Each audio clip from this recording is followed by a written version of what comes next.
It's not just that families are paying more.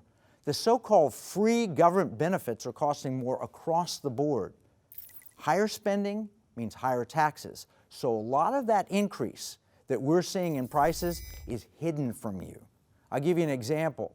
In 2018, according to the Tax Policy Center, there was $1.1 trillion of direct government spending on health care. The federal government spent $1.1 trillion. Now, to put that in context, that is about a third of our total federal taxes that we collect. We collect about $3 trillion a year and we spend about $4 trillion. So it's about a third of what we take in and it's about a quarter of what we spend out. And the amount directly spent by the federal government on health care is expected to double in the next decade. So what do you think that's going to do to your taxes? You're paying more in your own health premiums and you will be paying more in federal taxes just to cover this cost. Now I want you to look at this chart. It's not just health care. What's number 2 on the list? College tuition and fees. Now what could you find in common between health insurance and college tuition? What do they have in common? Remember I said a lot of people argue that, well, scientific advances have made healthcare more expensive, but that can't be true with college. In fact, scientific advances, the ability to do online learning and so forth, actually should make college cheaper, not more expensive.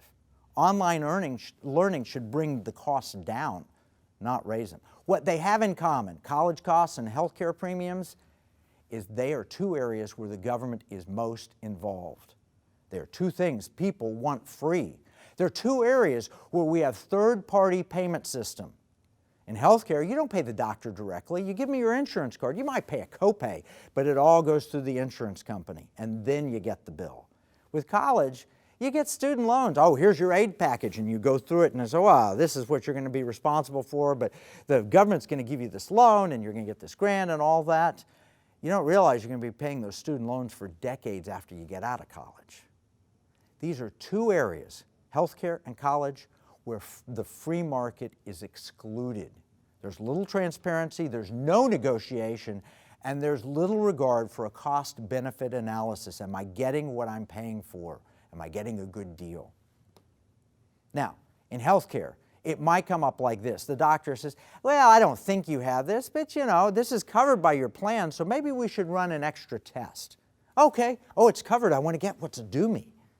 Or at the end of the year, you're looking at your spending and maybe there's some health dollars that are set aside for you and it's use it or lose it. So you rush off to the CVS or the Walgreens or the Walmart and you just start spending money at year end. They plan for that. The retailers know you're going to do that.